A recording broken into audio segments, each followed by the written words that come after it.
જય શ્રી કૃષ્ણ. સર્વ વૈષ્ણવોને મારા ભગવત સ્મરણ.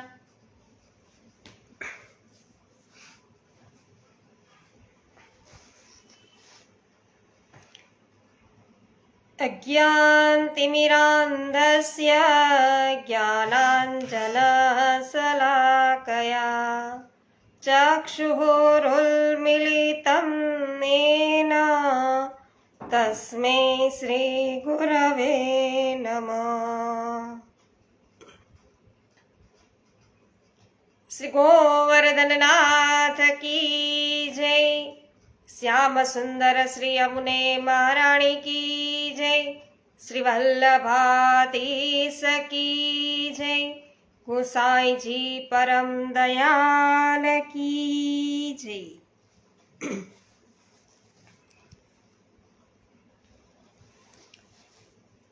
તરુણાબેન સર્વપ્રથમ વૈષ્ણવ છો, તમે લાઈવ થઈ ગયા છો. જય શ્રી કૃષ્ણ, સ્વાગત છે. મનીષાબેન માકડિયા, જય શ્રી કૃષ્ણ, સ્વાગત છે. હેમાબેન ગુજરાતી, જય શ્રી કૃષ્ણ, સ્વાગત છે. જે.આર. વડાલિયા, જય શ્રી કૃષ્ણ, સ્વાગત છે. તો શ્રી યમનાષ્ટકનું રસપાન અને આપણે વિવૃત્તિ છે યમનાષ્ટક પર જોઈ રહ્યા છીએ. દ્વારકેશજી શું કહી રહ્યા છે, ગુસાઈજી શું કહી રહ્યા છે, શ્રી પુરુષોત્તમજી શું કહી રહ્યા છે, એ આપણે બધા એનાથી વાકેફ થઈ રહ્યા છીએ. તો વૈષ્ણવો જીવ છે એ ઠાકોરજીને યમુનાજીને નમન કરી શકે, ખાલી બીજું શું કરી શકે? શું જીવનું સામર્થ્ય છે? એટલા માટે છે નમનથી યમનાષ્ટકની શરૂઆત છે એ શ્રી મહાપ્રભુજીએ કરી મંગલાચરણની અંદર નમામી શબ્દથી. તો નમન છે એ માત્ર આપણે કરી શકીએ. અને આમ નમન પદનો અર્થ પણ આપણે વિચાર્યો. હવે નમન કેવી રીતે કરવાનું તે શ્રી મહાપ્રભુજી બતાવે છે. અને મુદા અર્થાત આનંદપૂર્વક એ પણ વાત કહી છે. લાલજીભાઈ પટેલ, રમેશભાઈ ચાંગાની, કૃષ્ણાબેન સુદાની, મનીષાબેન અઘેરા, સર્વનું સ્વાગત છે. તો નમનનો એક અન્ય ભાવ પણ છે એ સમજમાં આવે છે. શ્રી યમુનાજી જ્યારે શ્રી મહાપ્રભુજીની સન્મુખ પધાર્યા હશે ત્યારે શ્રી યમુનાજીના તટ પરની વ્રજરજમાં પોતાનો સમગ્ર દેહ છે એ લંબાવી અને શ્રી યમુનાજીએ તેમને નમન કર્યું હશે. આમ નમન કરતા ભગવદ ચરણ રજ વ્રજરજ આપણા આખા શરીરને છે એ સ્પર્શે છે. તો ભગવત ચરણ રજના સ્પર્શથી આપણું શરીર સર્વ ઇન્દ્રિયો સાથે પવિત્ર બને છે, પ્રભુને લાયક બને છે. આથી શરીરની શુદ્ધિના બે પ્રકાર છે. ભૌતિક શુદ્ધિ જે જળથી થાય છે અને આત્મ શુદ્ધિ જે ભગવત રજથી થાય છે. માટે આપણે સ્નાન કરી અને ભગવદ રજ રૂપી ચરણામૃત શરીરને લગાવીએ છીએ. તો વ્રજરજ રૂપી ભગવદ ચરણ રજ દ્વારા પ્રભુના સ્પર્શનો આ ભૌતિક શરીરને અનુભવ પણ થાય છે. અને વ્રજરજમાં ભગવાન અને ભગવદીઓ બને તો બંનેની ચરણ રજ છે. જ્યાં પ્રભુ બિરાજે છે ત્યાં ભગવદીઓ પણ વસે છે. આથી ત્યાં દંડવત પ્રણામ સાથે નમન કરનારને પ્રભુની અને પ્રભુના ભક્તોની દુર્લભ ચરણ રજ છે એ પ્રાપ્ત થાય છે. માટે શ્રી મહાપ્રભુજી સમજાવે છે કે આપણે શ્રી યમુનાજીના તટ ઉપર આ ચરણ રજમાં શ્રી યમુનાજીને દંડવત પ્રણામ કરીએ છીએ. એવા ભાવથી આપણે નમન કરવું. કેવા ભાવથી કરવું? કે આપણે યમુનાજીના તટ ઉપર આ ચરણ રજમાં શ્રી યમુનાજીને દંડવત કરી રહ્યા છીએ એ પ્રકારે એ ભાવથી આપણે યમુનાજીને દંડવત કરવા, નમન કરવું. એટલે જ કહ્યું છે કીર્તનની અંદર વૈષ્ણવો શ્રી ગોવિંદ સ્વામી શું કે છે કે ચરણ પંકજ રેણુ શ્રી યમુને જુદેની.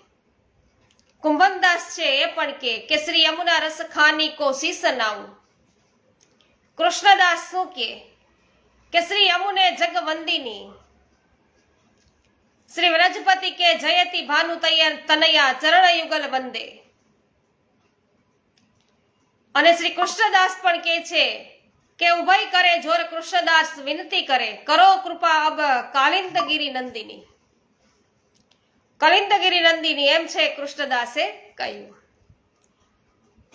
તો મુદા છે એ શબ્દ સંસ્કૃત મુદ ધાતુ પરથી બનેલો છે અને મુદ એટલે આનંદ આપવો. તેના પરથી અહીં ક્રિયા વિશેષણ આપ્યું મુદા એટલે આનંદ પૂર્વક. જે ક્રિયાના અર્થમાં વધારો કરે તેને ક્રિયા વિશેષણ કહેવાય. દૂધ અને સફેદ દૂધ, તો સફેદ છે એ ક્રિયા વિશેષણ. તો મીઠું દહીં, તો દહીં છે એની અંદર પણ મીઠું છે એ વિશેષણ તરીકે ઉપયોગમાં આવ્યું. એવી રીતે અહીંયા છે આનંદપૂર્વક, એ આનંદપૂર્વક છે ક્રિયા વિશેષણ લાગેલું. ગીતાબેન જે સૂચક સ્વાગત છે. પાવતીબેન સ્વાગત છે. શામજીભાઈ, પમીબેન, પ્રિન્સભાઈ, આપ નકમ પરિવારનું સ્વાગત છે. નીતિનભાઈ ધોકિયા સ્વાગત છે.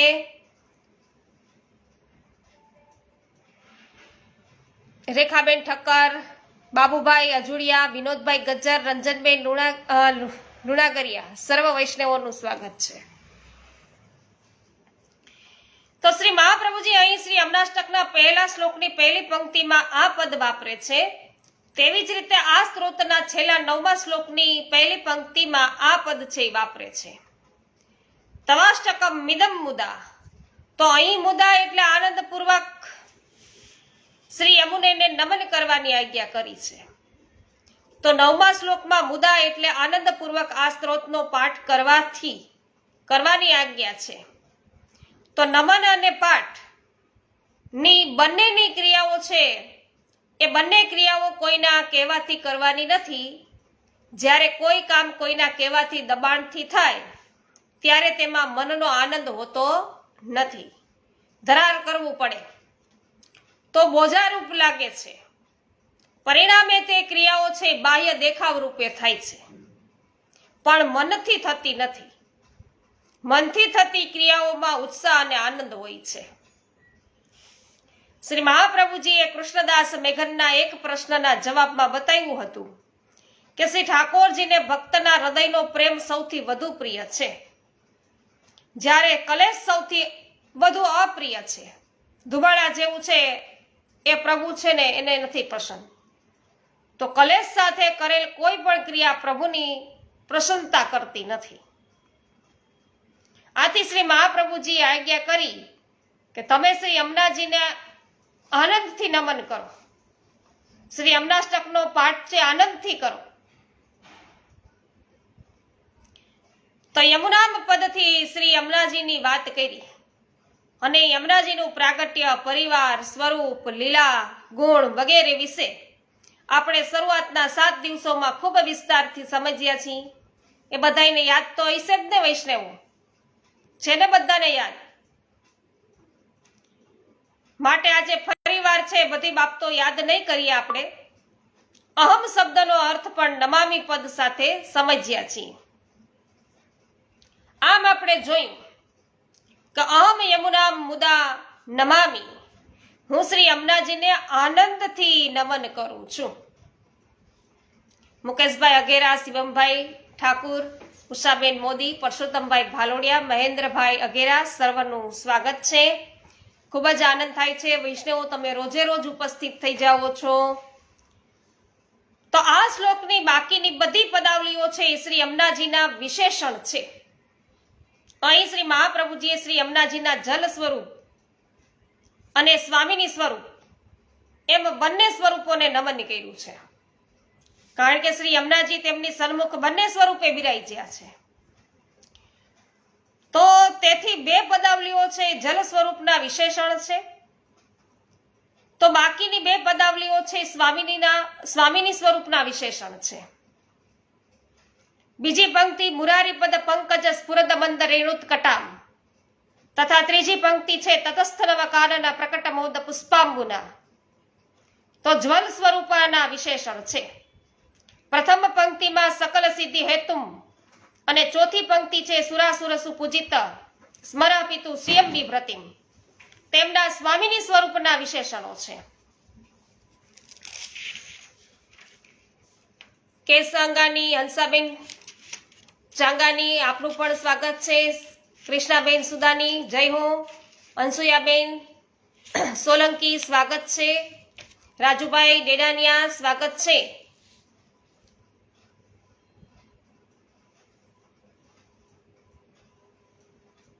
ખૂબ જ આનંદ થયો નકુમભાઈ શામજીભાઈ જાણીને કે આજે 15 માસ છે એ પૂરા થતા તમે હવેલીની અંદર રાજભોગનો મનોરથ કર્યો. ખૂબ જ સુંદર.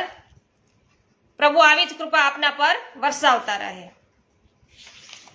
તો આ ચારે વિશેષણ પદાવલીઓ છે એ વિસ્તારથી સમજીએ. મુરારી પદ પંકજ સ્ફુરદ મંદર રેણુત્કટામ. તો અહીં ભગવાન શ્રી કૃષ્ણ માટે શ્રી પ્રભુએ મુરારી પદ વાપર્યું છે. તેથી સૌથી પહેલા આપણે એ સમજીએ કે મુરારી મુર નામના રાક્ષસના શત્રુ ભગવાને મુરારી છે એ કેમ કહ્યા? ભગવાનને આપણે મુરારી શું કામ કહેવામાં આવ્યા છે એનો ખુલાસો શ્રી ભાગવતના 10મ સ્કંદમાં 59મા અધ્યાયમાં શ્રી સુખદેવજી કરે છે. અને આદિકાળમાં ભગવાન 4 સ્વરૂપે બિરાજતા. એક સ્વરૂપે તપ કરે, બીજા સ્વરૂપે પરિપાલન કરે, ત્રીજા સ્વરૂપે ભોગ કરે અને ચોથા સ્વરૂપે નિંદ્રા કરે. તો દરેક સ્વરૂપની ક્રિયા ક્રમશઃ 1000 વર્ષ ચાલતી, બરાબર 1000 વર્ષે બદલાતી. તો એક વખત ભૂમિ દેવતાએ તપ કર્યું અને ત્યારે સંધ્યાકાળે જાગેલા પ્રભુએ તેને વરદાન માંગવાની પ્રેરણા કરી. તો ભૂમિએ પુત્ર માંગ્યો. ત્યારે સંધ્યાનો સમય હતો અને કશ્યપ અદિતિએ પણ સંધ્યા સમયે પુત્ર માંગતા તેમને અસુર પુત્ર થયેલા. તેવી રીતે ભૂમિને પણ પુત્ર મળ્યો અને તેનું નામ નરકાસુર. અને નર એટલે મનુષ્ય અને ક એટલે સુખ. તો જે મનુષ્યના શરીરમાં આવી પ્રભુને પામવાના બદલે દેહના સુખ ભોગવવામાં રચ્યો પચ્યો રહે તે નરકાસુર. આવી વ્યક્તિ અંતે નરકને જ પામે છે. તે ભૂમિનો પુત્ર હોવાથી એ ભૌમ કહેવાયો અને ભગવાનનો આપેલો હોવાથી ભૌમ ભગવાનનો પુત્ર કહેવાયો. તો ભૂમિએ ભગવાન પાસે બીજું વરદાન માંગ્યું કે મારી સંમતિ વગર ભૌમને કોઈ મારી ન શકે. આથી ભગવાને તેને છે નારાયણાસ્ત્ર આપ્યું. તો ભૌમ ભગવાનનો પુત્ર હતો પણ શરીરના ભોગો ભોગવતા તે અસુર બન્યો અને વધુ ભોગ મેળવવા તેમણે મહાદેવજીની ઉપાસના કરી અને મહાદેવજીએ તેને ત્રિશૂળ આપ્યું. તે પોતે રાખ્યું અને નારાયણાસ્ત્ર છે એ પુત્ર ભગવતે આપ્યું છે. કોને આપ્યું છે? પુત્ર ભગદત્તને આપ્યું છે. તો જીવાત્મા ભગવાનનો અંશ છે એટલે ભગવાનના પુત્ર સમાન જ છે. તો ભગવાનના વરદાનથી તેને મનુષ્ય યોનિ મળી છે અને તેમાં પણ પ્રભુની શરણાગતિ થતા વૈષ્ણવતા મળી છે. આવો ઉત્તમ અધિકાર મળવા છતાં તે ભગવાનને મેળવવા ત્યાગ વૈરાગ્યપૂર્ણ જીવન છે એ ન જીવતા પોતાના શારીરિક સુખો પાછળ ઉન્મત્ત બનેલો છે અને પરિણામે પ્રભુનો આશ્રય છોડી દુન્યવી ભોગો મેળવવા તે મહાદેવજી પાસે અન્ય દેવો પાસે દોડે છે. તો ભગવાને આપેલ ભક્તિરૂપી નારાયણાસ્ત્ર ન વાપરતા ભોગરૂપી મહાદેવજીનું ત્રિશૂળ લઈને ફરે છે. આમ તે ભોગ ભોગવવામાં ભૌમને બદલે ભૌમ છે એમની જેમ જ આ પાગલ બન્યો છે. આથી ભૌમની કથા આપણા સૌની કથા છે, એ ભૂલવા જેવું નથી. ભૌમે દિગ્વિજય કરી ઇન્દ્રને હરાવી તેનું છત્ર છે એ હરી લીધું અને પૃથ્વીને હરાવી તેના કુંડળ હરી લીધા અને મેરુ પર્વત પરનું સ્વર્ગ પણ છે એ જીતી લીધું અને તેને કોઈની પરવા હવે રહી નહીં. ભૌમ છે એ પ્રાગ જ્યોતિષપુર નામના સ્થાનમાં રાજધાની બનાવીને રહેતો ને આ પ્રદેશ અત્યારે આસામના નામે છે એ ભારતની ઉત્તર પૂર્વ દિશામાં આવેલો છે. તે પ્રાચીન સમયમાં કામરૂ દેશ તરીકે પ્રસિદ્ધ હતો. ત્યાં ચારે તરફથી જઈ ન શકાય એ માટે 6 પ્રકારના કિલ્લાઓની રચના કરવામાં આવી હતી. અને પર્વત કોટ, શસ્ત્રકોટ, પાણીની ખાઈઓ, અગ્નિ છોડનારા સ્ફોટક તત્વનો કોટ, હાનિકારક ઝેરી વાયુઓના કોટ અને મૂર નામના 5 માથાવાળા રાક્ષસ સેનાપતિનો કોટ. આ મૂર રાક્ષસ નરકાસુરનો સેનાપતિ હતો, જે જળમાં રહેતો, અને તે 5 માથા હતા એને, અને તે કોઈને જળ ઓળંગીને નરકાસુરના રાજ્યમાં પ્રવેશવા ન દેતો.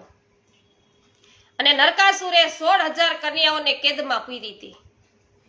અને એના ત્રાસથી ત્રાહિમામ થયેલા ઇન્દ્ર, દેવો, પૃથ્વી અને આ કન્યાઓની વિનંતીથી સર્વશક્તિમાન ભગવાન શ્રી કૃષ્ણ નરકાસુરનો વધ કરવા તૈયાર થયા. અને ભૂમિને આપેલું વરદાન છે યાદ આવ્યું, તેની સંમતિ વિના નરકાસુરને મારી શકાશે નહીં. તો ભગવાનના 8 પટરાણીઓમાં સત્યભામાજી છે એ ભૂમિ દેવતાનું સ્વરૂપ.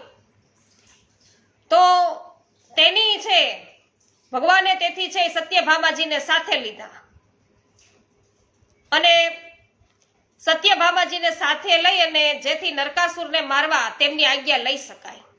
ગરુડ પર વિરાજી ભગવાન પધાર્યા, અને ભગવાનના શંખનાદથી મૂર રાક્ષસ જળમાંથી જાગ્યો અને તેણે યુદ્ધ કર્યું.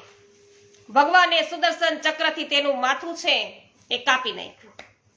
પછી ભગવાને યુદ્ધ કરી સત્યભામાની સંમતિ લઈ સુદર્શન ચક્રથી નરકાસુરને પણ છે એ માર્યો, અને તેણે કેદ કરી અને 16,000 કન્યાઓને મુક્ત કરી. અમરીશભાઈ છત્રાળા, હંસાબેન પટેલ, જ્યોતિબેન મોહતા, કુસુમબેન વડાલિયા, પરેશભાઈ ગજેરા, લલિતાબેન અકબરી, સૂર્યકાંતભાઈ રામાની, આપ સર્વ વૈષ્ણવોનું સ્વાગત છે. તો 16,000 કન્યાઓને પ્રભુએ મુક્ત કરી.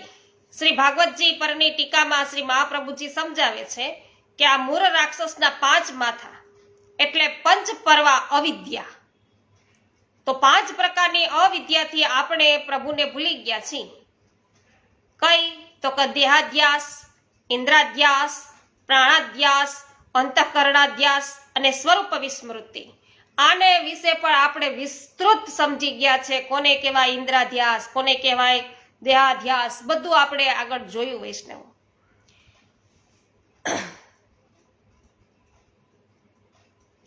તો અર્થાત આપણે આપણા શરીર, ઇન્દ્રિયો, પ્રાણ અને અંતઃકરણને પ્રભુની સેવામાં જોડવાને બદલે લૌકિક ભોગમાં જોડાયા છીએ. આ બધાને આપણે કેમાં જોડ્યા? લૌકિક ભોગમાં જોડ્યા છે, ઇન્દ્રિયને, અંતઃકરણને બધાને. આથી આપણે આપણા મૂળ સ્વરૂપની અને પ્રભુની વિસ્મૃતિ આપણને થઈ ગઈ છે.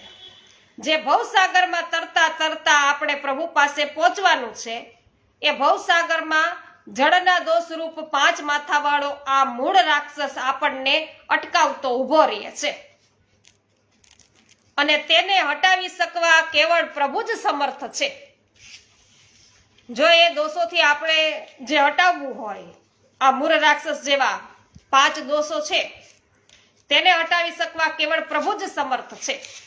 તેથી જેના ઉપર પ્રભુને કૃપા કરવી છે, તેને મૂળ રાક્ષસથી તેઓ બચાવે છે. અર્થાત તેની પંચપર્વા અવિદ્યાને પ્રભુ સ્વયં દૂર કરે છે. અને પ્રભુની આ કૃપા શક્તિને યાદ કરતા અહીં શ્રી મહાપ્રભુજીએ ભગવાન શ્રી કૃષ્ણને મુરારી કહ્યા છે. લ્યો, આ મુરારી શું કામ કહ્યા સમજાઈ ગયું વૈષ્ણવો? જય આર વડાલિયા, જય હો.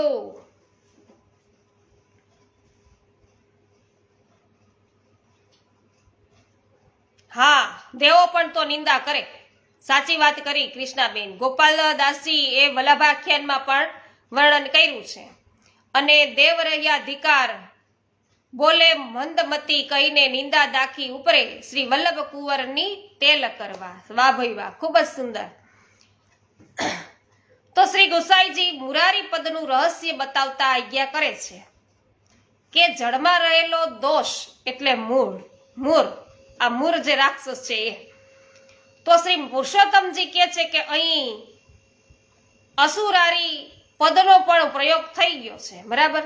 એવો કર્યો હોત તો મૂર છે એના બદલે એમ કહ્યું હોત તો કે અસુરારી પદનો પણ પ્રયોગ થઈ શક્યો હોત. તો અસુરારી એટલે રાક્ષસોના દુશ્મન થાય. પણ શ્રી મહાપ્રભુજીએ ખૂબ જ સમજપૂર્વક મુરારી પદ વાપર્યું છે. આ પદ ન વાપર્યું અસુરારી, એને બદલે મુરારી પદ વાપર્યું. સમજી વિચારીને વાપર્યું કે જલના દોષોનું સાક્ષાત રૂપ એ મૂર. તો જલમાં મુખ્ય દોષ એ છે કે જળ તેના બે કિનારે ઉભેલા બે પ્રેમીઓને છે એ ભેગા થવા દેતું નથી. તે માટે હોળીનો છે ઉપયોગ કરવો પડે.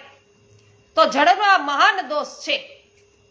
જો કે આ જળનો દોષ નથી એમ હરિરાયજી કહે છે.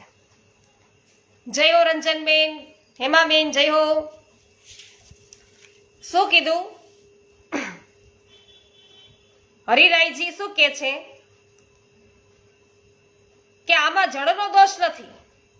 જળ પોતે દોષરૂપ નથી, પરંતુ દૈન્યના સંબંધથી આ દૈત્ય છે એ દૈત્યના સંબંધથી જળ છે એ પ્રતિબંધ કરનારું છે, એ બને છે. દૈત્યનો સંબંધ ન થાય તો જળ છે એ પ્રતિબંધ રૂપ બનતું નથી. તો મથુરાથી વસુદેવજી બાળકૃષ્ણને ગોકુળ પધરાવી ગયા હતા, બરાબર ને? તો બાળકૃષ્ણને ગોકુળ પધરાવી ગયા ત્યારે શ્રી યમુના જળ તેમને પ્રતિબંધ રૂપ બન્યા નહોતા, બલકે માર્ગ કરી આપ્યો હતો. માટે જળ પોતે દુષ્ટ નથી, પણ તેમાં પ્રભુની પ્રાપ્તિમાં પ્રતિબંધ રૂપ રહેલો આ મૂળ દોષ રૂપ છે. તેનો નાશ થતા આપોઆપ ભગવદ પ્રાપ્તિ થાય છે. માટે શ્રી ગુસાઈજી ભગવાન શ્રી કૃષ્ણને જળમાં રહેલા દોષરૂપી મૂરના શત્રુ છે કહે છે. શ્રી દ્વારકેશજી નરકાસુરની કથાનો સંદર્ભ આપી સમજાવે છે કે મૂર રાક્ષસના સંબંધથી જ 16,000 કુમારિકાઓને પ્રભુની પ્રાપ્તિમાં પ્રતિબંધ થયો હતો. મૂરનો નાશ થતા જ તેમને સહજ ભગવત પ્રાપ્તિ થઈ. આમ મૂરના સંબંધથી જ જળ પ્રાપ્તિમાં છે એ પ્રતિબંધ થાય છે. આ પ્રતિબંધ પ્રભુ જ દૂર કરી શકે, માટે તેઓ મુરારી છે.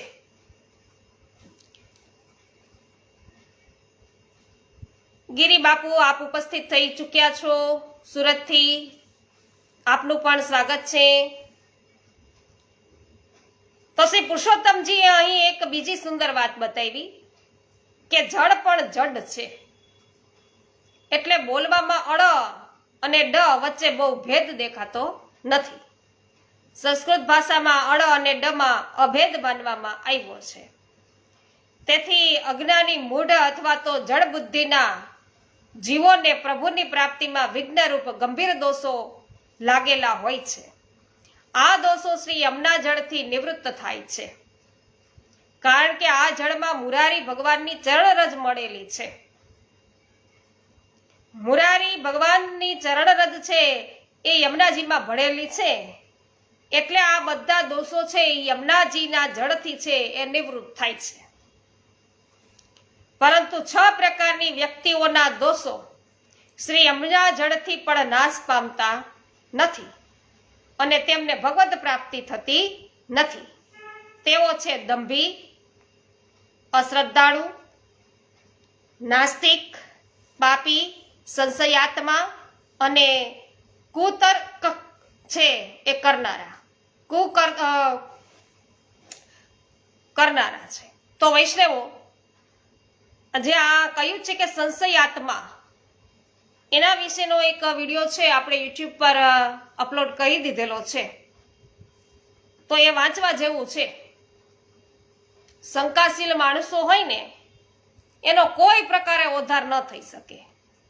જ્યાં શંકા ઉત્પન્ન થાય ત્યાંથી તમે ગયા. પ્રભુના ઐશ્વર્યમાં જ્યાં તમે શંકા કરો એટલે પૂરું થયું.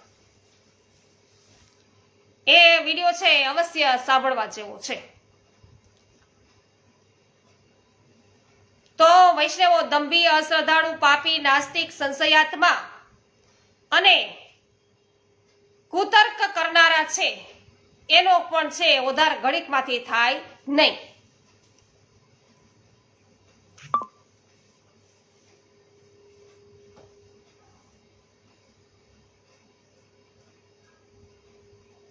સંયોગ રસલીલાનું સુખ છે એ પ્રદાન કરે છે. વાહ ભાઈ વાહ, ખૂબ સરસ. તમે પણ સાચી વાત કરી વિનોદભાઈ. જય હો મનીષાબેન, દિનતાની વાત છે. વાહ ભાઈ વાહ. જયશ્રીબેન થાનકી, સ્વાગત છે આપનું પણ. તો શ્રી પુરુષોત્તમજીની આ આજ્ઞા શ્રી શ્યામ મનોહરજીએ ઉપર પ્રમાણે સમજાવી છે. આમ આપણે મુરારી પદનો અર્થ જોયો. હવે પદ પંકજ શબ્દનો આપણે અર્થ વિચારીએ. તો એક એક શબ્દ વૈષ્ણવો આપણે વિચારી રહ્યા છીએ.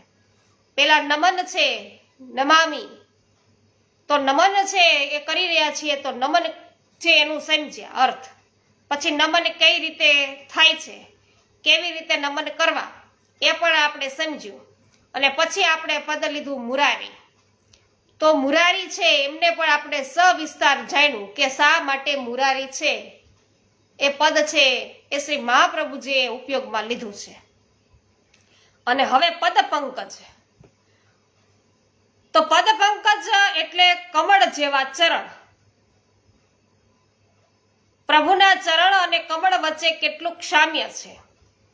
બંનેનો રંગ ગુલાબી છે, બંને કોમળ છે, બંને સુગંધથી ભરપૂર છે, તેમને સેવનારાઓને આનંદ આપનારા છે. જેમ સૂર્યોદયથી કમળ ખીલે છે તેમ આપણા અજ્ઞાનનો નાશ થતા પ્રભુના ચરણ કમળ આપણને પ્રાપ્ત થાય છે. તો આ ચરણ કમળોમાં પ્રભુએ દિવ્ય 16 ચિહ્નો ધારણ કર્યા છે, જેનાથી તેઓ ભક્તોનું રક્ષણ કરે છે અને ભક્તો પર કૃપા કરે છે. પ્રભુના ચરણ કમળો ભક્તિના સાક્ષાત સ્વરૂપ છે અને તેમને સેવનાર જીવોને પ્રભુ દોષમુક્ત કરી દુર્લભ એવી ભક્તિનું દાન કરે છે. પ્રભુના આ ચરણ કમળોએ જળમાં રહેલા દોષરૂપી મૂળનો નાશ કરી અને જળને પ્રભુ પ્રાપ્તિ માટે સાનુકૂળ કર્યું છે. આવા અલૌકિક ચરણ કમળોથી પ્રભુ વ્રજમાં શ્રી યમુના તટે વિચર્યા છે. શ્રી યમુના તટ પર તેમણે વ્રજ ભક્તોની સાથે રાસ વગેરે અનેક રસરૂપ લીલાઓ કરી છે. તેથી શ્રી યમુનાજીના તટ પરની રેણુને પ્રભુના અને શ્રી વ્રજ ભક્તોના ખુલ્લા ચરણનો સ્પર્શ થયો છે. તો રામાયણ અવતારમાં પ્રભુના ચરણ સ્પર્શ પામી શિલારૂપ જડ બની ગયેલા અહલ્યા પોતાના મૂળ રૂપને પામ્યા હતા. અને ભગવદ ચરણારવિંદનું આ સામર્થ્ય વ્રજલીલામાં તેથી પણ છે અધિક રૂપે પ્રગટ થયું છે. એનાથી પણ અધિક રીતે પ્રગટ થયેલું છે. તેમ અહીં શ્રી મહાપ્રભુજી સ્ફુરદ પદથી બતાવે છે. તો શ્રી યમુનાજીના તટ પરની રેણુ ભૌતિક રીતે જડ છે, પૃથ્વીની અન્ય રજ જેવી જ છે. તે ભગવાન અને ભક્તોના ચરણ સ્પર્શથી અલૌકિક બની છે અને પ્રભુના અંગ જેવી જે મેઘશ્યામ બની છે અને ચમકતી બની છે. એટલું જ નહીં, આ વાલુકા જડ ન રહેતા ચેતનયુક્ત બની છે, કારણ કે પ્રભુના ચરણનો સ્પર્શ થયો. અર્થાત તે સાક્ષાત ભગવદ સ્વરૂપાત્મક થઈ છે. તો વ્રજરથ છે એ ભગવદ સ્વરૂપાત્મક છે. આમ પ્રભુની ચરણ રેણુ બનેલી આ રજ ભક્તોને ભક્તિમાં આવતા પ્રતિબંધો દૂર કરવા સમર્થ બની છે અને તેથી ભક્તોને સેવા ઉપયોગી દેહ દ્વારા પ્રભુની સન્મુખ છે એ સન્મુખતા અપાવે છે. જય હો કૃષ્ણાબેન. જયશ્રીબેન થાનકી, વિઠ્ઠલભાઈ રાદડિયા, સલ્લાબેન ગોહેલ, સતીશભાઈ મોરી, ભંગલાબેન, વિઠ્ઠલભાઈ રાદડિયા, સર્વનું સ્વાગત છે. તો આમાં અલૌકિક રેણુ દોષ નિવારણ અને ભગવદ પ્રાપ્તિ કરાવનારી છે. એટલે તો આપણે પુષ્ટિ માર્ગના 5 તત્વો કહીએ છીએ, એમાં આવે છે ને એક તત્વ તરીકે વ્રજરજ.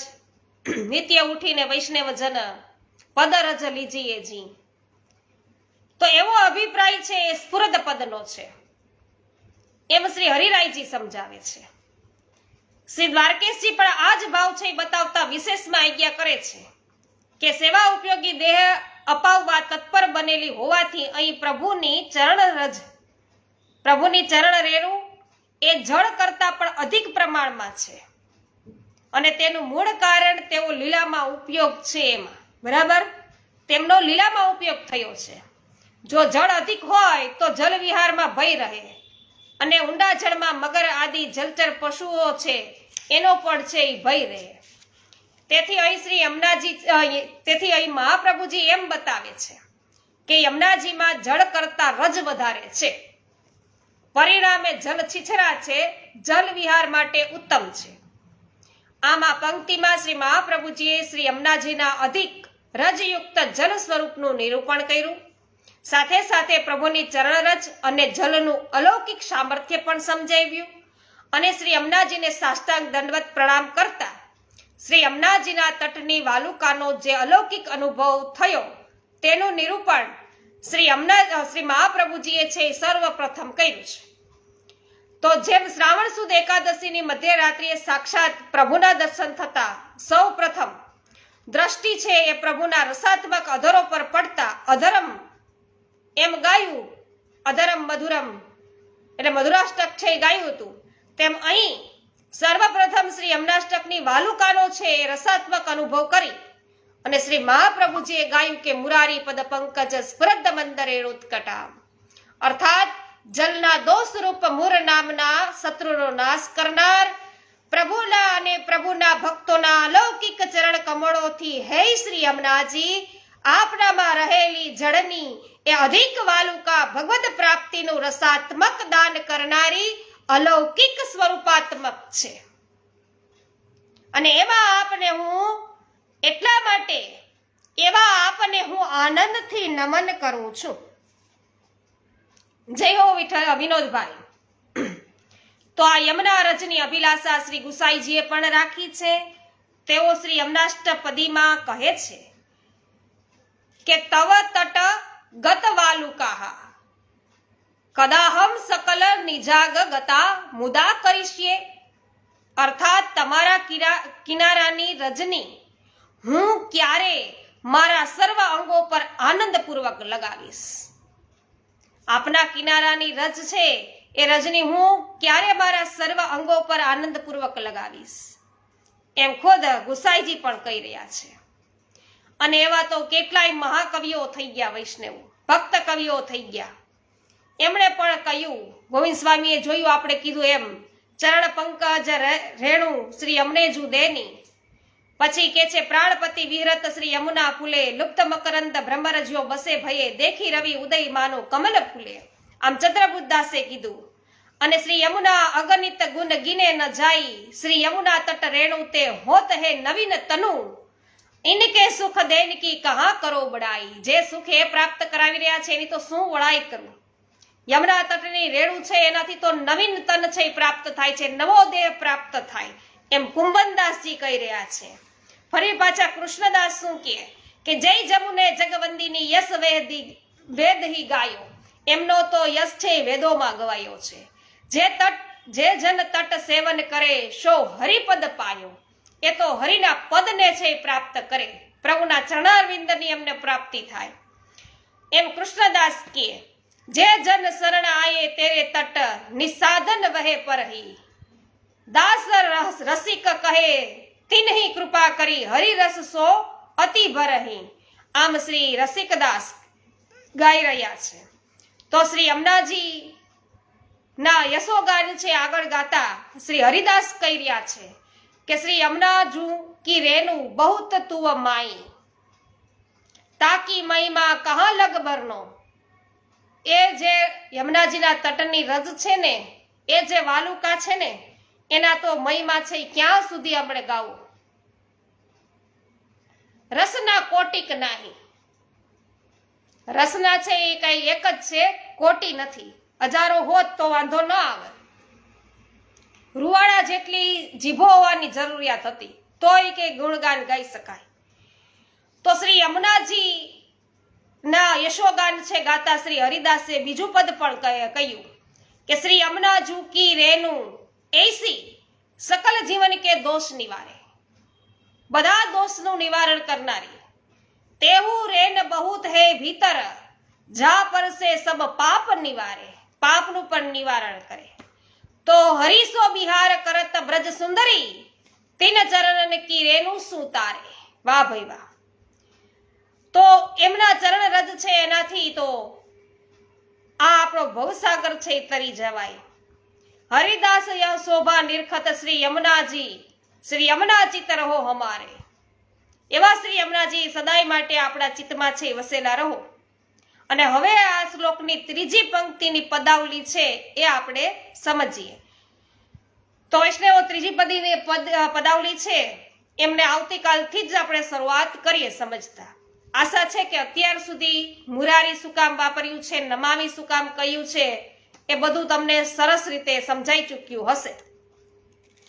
સ્ફુરદ શબ્દ શા માટે વાપર્યો છે, આશા છે કે બધાને છે બરાબર સમજમાં આવ્યું હશે. યાદ રહે તો ભલે વૈષ્ણવ, પણ એક વખત સમજમાં આવ્યું છે કે નહીં એ જોવાનું ખાસ છે.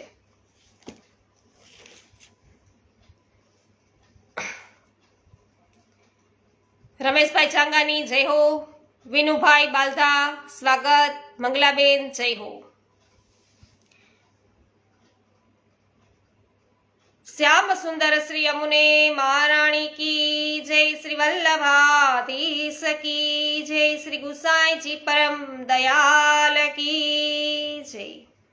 સર્વ વૈષ્ણવોને મારા જય શ્રી કૃષ્ણ.